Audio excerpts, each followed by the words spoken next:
Halo semuanya, Assalamualaikum warahmatullahi wabarakatuh. Perkenalkan, saya Danisti Hajar Aulia, NRP 23 2021 065. Di sini saya dan rekan-rekan saya akan mempresentasikan mengenai GPS handheld dan geodetik kelompok 7 praktikum survei GNSS. Nah, di sini terdapat nama-nama anggota kelompok 7, yaitu Muhammad Haikal Rashid, Dendi Juniansyah Putra, Danisti Hajar Aulia, Regiana Zalfa Salsabila, Dafa Fadila Akbar, Akbar M. Aflah Kusnandi.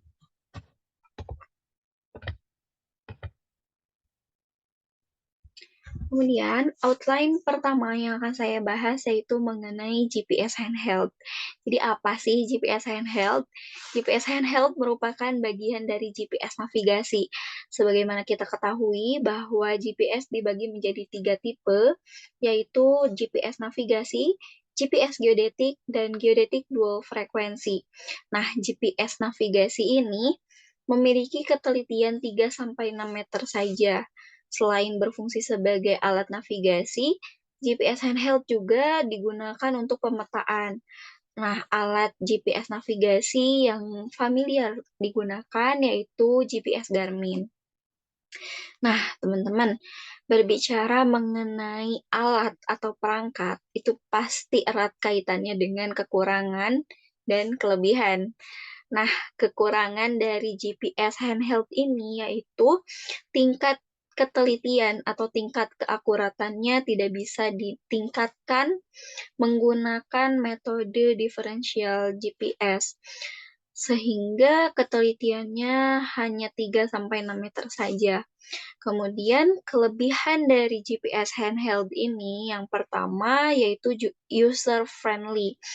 User friendly, jadi mudah digunakan oleh orang awam karena fitur-fiturnya sebagaimana bisa dilihat di gambar itu fitur-fiturnya cukup mudah untuk digunakan oleh orang-orang awam, khususnya orang-orang yang tidak mengerti mengenai pemetaan dan hanya menggunakannya untuk navigasi. Contohnya untuk navigasi jalur pendakian misalkan. Itu cukup mudah untuk digunakan GPS handheld ini dan banyak digunakan untuk navigasi jalur pendakian. Kemudian yang kedua, meskipun pengambilan datanya misalkan kita lakukan di bawah kanopi yang lebat.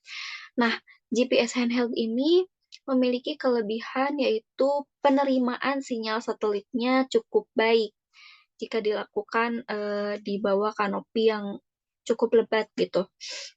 Nah, kemudian yang ketiga, dilihat dari segi harga, GPS handheld ini tidak terlalu mahal.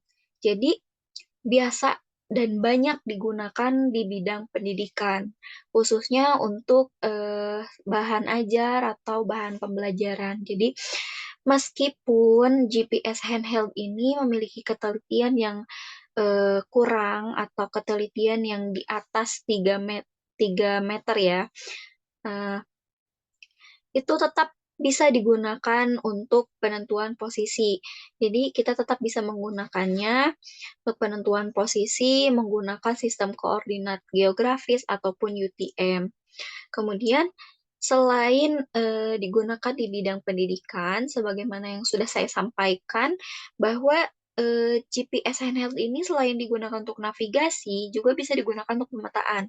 Nah, salah satu pemanfaatannya yaitu di bidang perkebunan ataupun kehutanan ataupun pertanian. Nah, itu contoh kegiatannya misalkan kegiatan pancang atau kegiatan penentuan jarak tanamnya.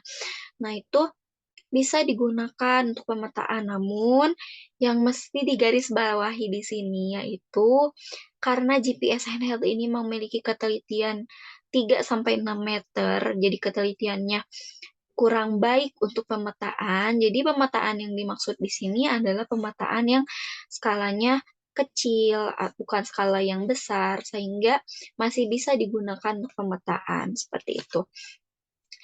Nah, sekian penjelasan yang dapat saya sampaikan mengenai GPS handheld. Untuk penjelasan-penjelasan di outline selanjutnya akan dilanjutkan oleh rekan-rekan saya. Terima kasih.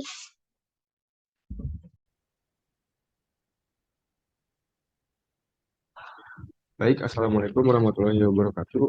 Perkenalkan, nama saya Denny Junior Saputra dengan NRP 23 2021 054. Di sini saya akan menjelaskan tentang GPS geodetik serta komparasi GPS handheld dan GPS geodetik. Langsung saja yang pertama yaitu GPS geodetik. GPS geodetik adalah salah satu alat berjenis receiver GPS yang memiliki skala tinggi, dan data yang dihasilkan dari alat ini sangat akurat yang biasanya digunakan untuk keperluan survei. Alat ini mempunyai beberapa manfaat, biasanya digunakan dalam pengukuran lahan seperti hutan dan perkebunan dengan akurasi posisi 5-10 mm.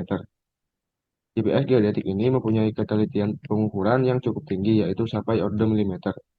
Nah, ketelitian posisi yang didapat dengan pengamatan GPS akan tergantung pada 4 faktor, yaitu metode penentuan posisi yang digunakan, geometri satelit, ketelitian data yang digunakan, dan strategi metode yang diterapkan.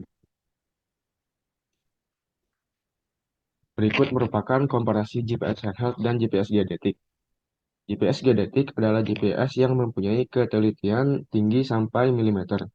Alat ini terdiri dari base dan rover, sedangkan geodetik dual frekuensi dapat memberikan ketelitian posisi hingga mencapai milimeter. Nah, tipe ini biasa digunakan untuk aplikasi price positioning seperti pembangunan jaring titik kontrol, survei deformasi, dan geodinamika.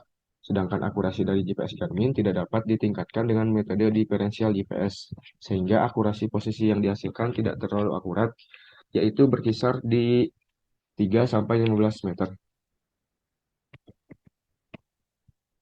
Berikut merupakan hasil pengamatan posisi menggunakan GPS geodetik dan GPS handheld. Bisa dilihat pada keakuratan hasil GPS geodetik yang menunjukkan bahwa keakuratan GPS ini ada di angka 15,1 meter. Nah, untuk di sampingnya yaitu hasil dari GPS handheld bisa dilihat. Mungkin sekian dari saya. Wassalamualaikum warahmatullahi wabarakatuh.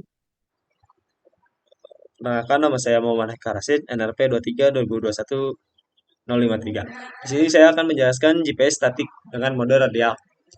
Pada umumnya GPS statik itu menggunakan minimal dua stasiun penerima sinyal untuk statik radial. Satunya untuk rover dan satunya untuk referensi base station.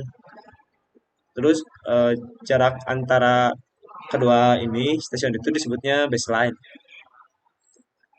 Jarak baseline akan mempengaruhi ketelitian posisi yang dihasilkan.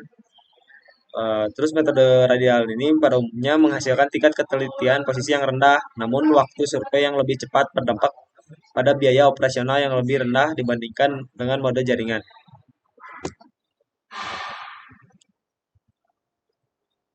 Perkenalkan, nama saya Regina Zalfa Salsabila, NRP 23 2021 066 akan menjelaskan apa itu GPS statik, metode jaring, dan perbandingan antara metode jaring dan metode radial. Pada mode jaring, setiap base maupun rover terhubung minimal oleh dua baseline. Berbeda dengan metode radial, di mana koordinat hasilnya berasal dari posisi relatif terhadap satu titik sebagai base. Pada mode ini, koordinat hasilnya berasal dari perataan kesalahan seluruh baseline yang menggunakan jarak antar baseline sebagai pembuatannya. Metode jaring memerlukan waktu operasional yang relatif lebih lama dibanding dengan metode radial, tetapi tingkat ketelitian posisi yang dihasilkan tinggi. Berikut adalah perbandingan antara GPS statik metode jaring dan GPS statik metode radial. Pada metode radial, 3 sesi pengukuran untuk menghasilkan 3 baseline bebas. Pada metode jaring, 5 sesi pengukuran untuk menghasilkan 5 baseline bebas. Pada metode radial, geometri untuk penentuan posisi relatif lebih lemah. Pada metode jaring, geometri untuk penentuan posisi relatif lebih kuat.